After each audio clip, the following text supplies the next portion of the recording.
July 14 Solemnity of Saint Camillo del Lellis. Reading the Transit.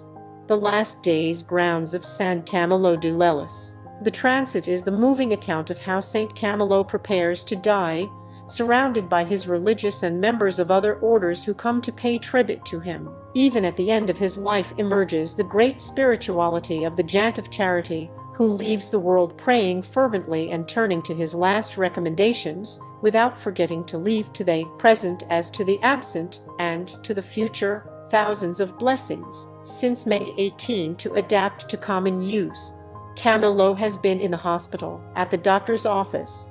He removes them from embarrassment, anticipating the conclusion. I am old and I'm declining. So much substance comes out of my wound that, at £1 a day at the end of a year, would be more than 1.5 barrels of mood. God can make miracles, but I don't think I need healing. An infinity of religious, of all orders, parade in front of his bed. To Father Ferdinando of Santa Maria, General of the Barefoot Carmelites, confides, Father, pray for me and let me pray, so that I can do well this last step of death. And for this I pray with my knees on the ground, because I've been a great sinner, a player, a bad man. To a novice who has to do a profession the next day, I recommend, Brother, when you have done a profession and offered it to God through holy vows, immediately remember to pray for me, you miserable sinner. Pray for this flawed, soulless monster. Pray that the Lord will grant me the grace to save me. Those who saw him enter the infirmary arranged by 2 companions were impressed. He was walking so curved that his head almost touched his knees. In the infirmary you could listen to the Holy Mass every morning and wait for the regular procedures punctually. As long as he could, he made an effort to recite the breviario with the help of a friend. When he couldn't do it anymore, he sometimes asked, out of charity, some of his priests to recite it in his presence and boast off.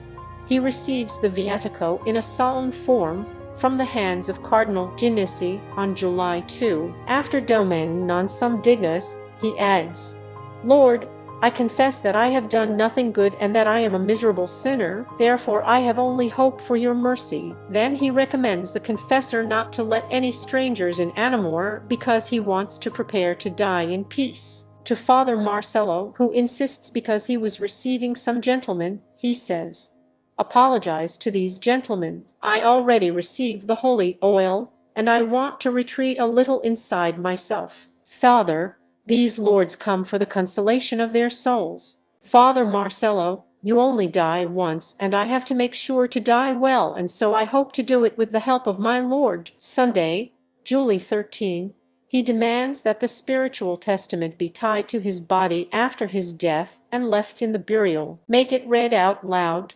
It's the solemn leave from one's own body on the eve of death. At the end of the day they announce, this is the last night. At the dawn of July 14, the feast of Saint Bonaventura is in a hurry to celebrate the Mass.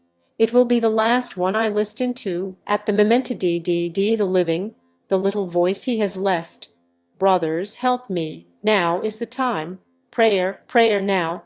Let the Lord save me. He wants us to go to some monasteries as directed by him to ask for prayers. Every now and then he sighs. How long is this day? Thank the doctor. Another doctor is waiting for med. I wait for the Lord's call.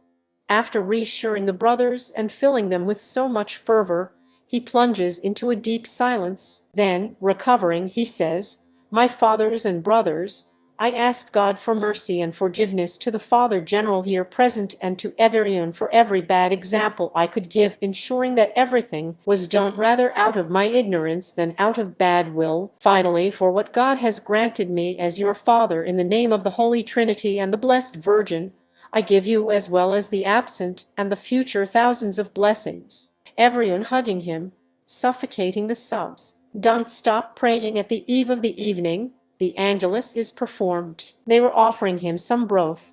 Refuses, apologizing. Wait for another quarter of an hour. Then I will feed myself.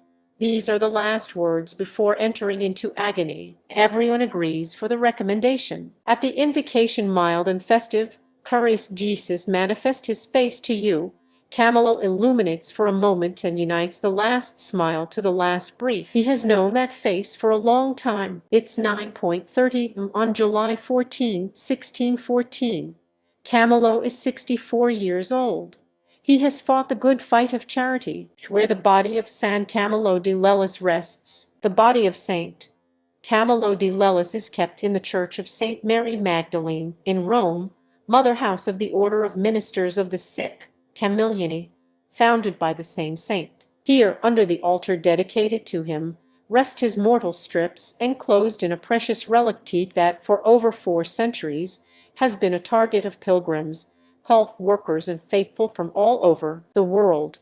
Custody of the body is entrusted to the Camilliani Fathers, who preserve their relics with great reverence. Throughout the centuries, the teca has been opened only on extraordinary occasions, according to the rules of the Church, for canonical recognitions or events of particular importance. One of these occasions occurred in 2025, when, in the Jubilee Year of Hope and the 450th anniversary of the conversion of Saint Camillo, the relics of his body were exceptionally moved to Buccianica, Chieti, his hometown.